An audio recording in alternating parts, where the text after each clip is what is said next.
What's up and welcome to my next NFT talk. Now, if you know me, you know I absolutely love my play to earn games. And in this video, I'm going to be covering the Freaks and Guilds Gen 0 mint. I'll also be dropping some solid information on this project that you might not want to miss. Be sure to like this video and hit that subscribe button, tick the bell icon, and I'm going to do my best to help you on your NFT journey. Also, of course, I gotta say that this is not financial advice. Make sure that you're doing your own research and always talk to a financial advisor before buying cryptocurrency or NFTs. Anything that I say in this video is my opinion and only my opinion. Now, with that said, let's jump in.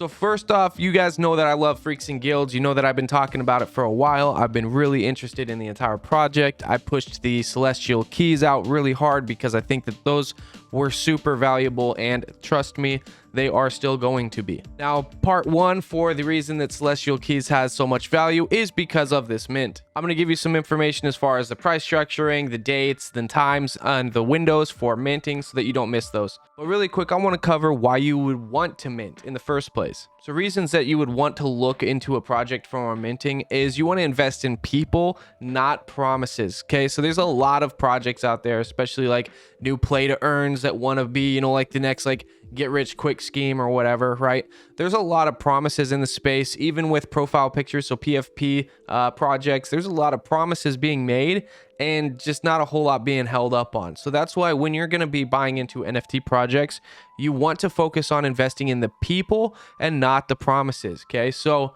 with that said, Freaks and Guilds, the team behind Freaks and Guilds, they've shown over and over and over again their ability to show up and to deliver some quality work, as well as being extremely generous and caring for their audience. So when I'm sitting here telling you, hey, this is a good project that you could look into minting, it's not just because they got some cool promises on a roadmap, but it's because they actually have people that show up and that they're delivering a great quality product. But even more so, they have a huge vision for the play to earn space.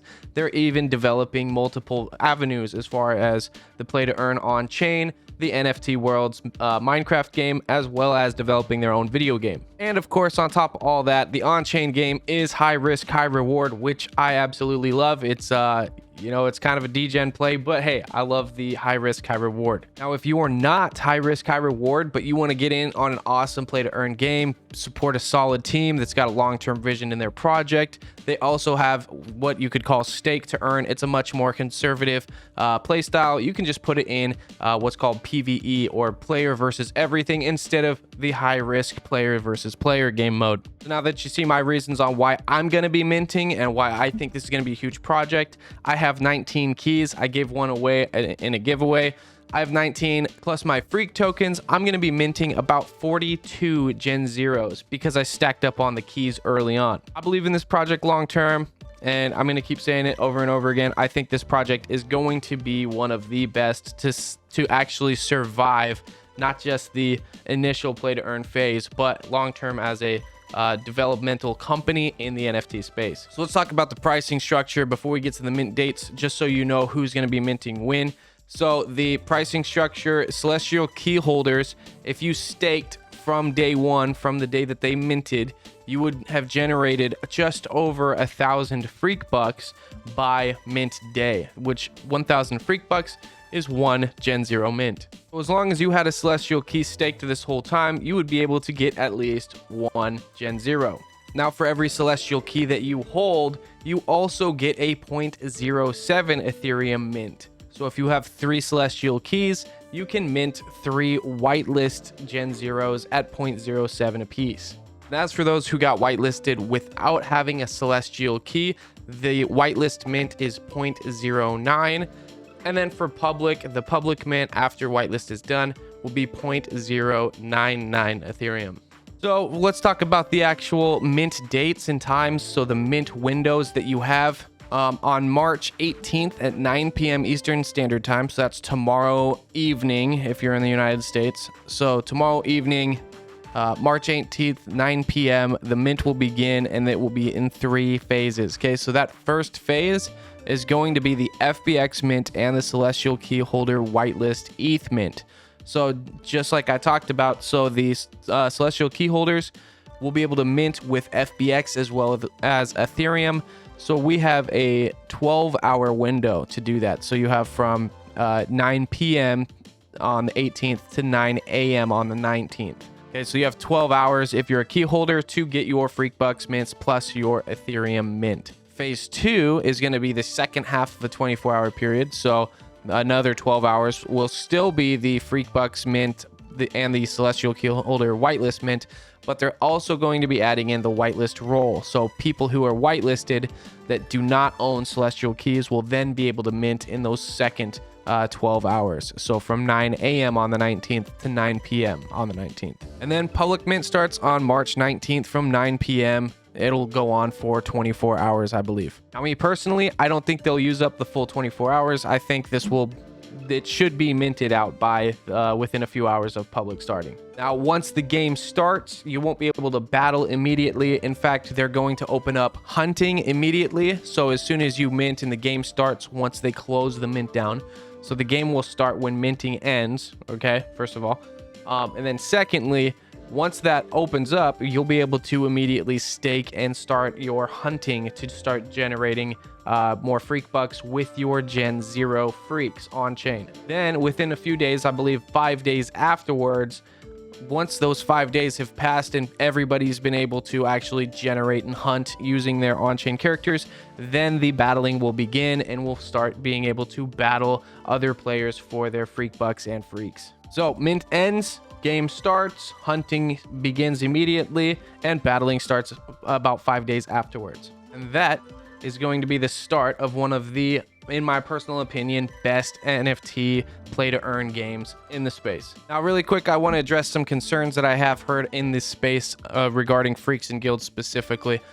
With it being a 10,000 item Gen 0 collection, people are concerned that 1, it's not going to mint out, 2, it's a cash grab, or 3, there's just not enough people interested in play to earn. So first off, the actual collection, about 4,444, so 4,444 keys to 1 Gen 0, okay?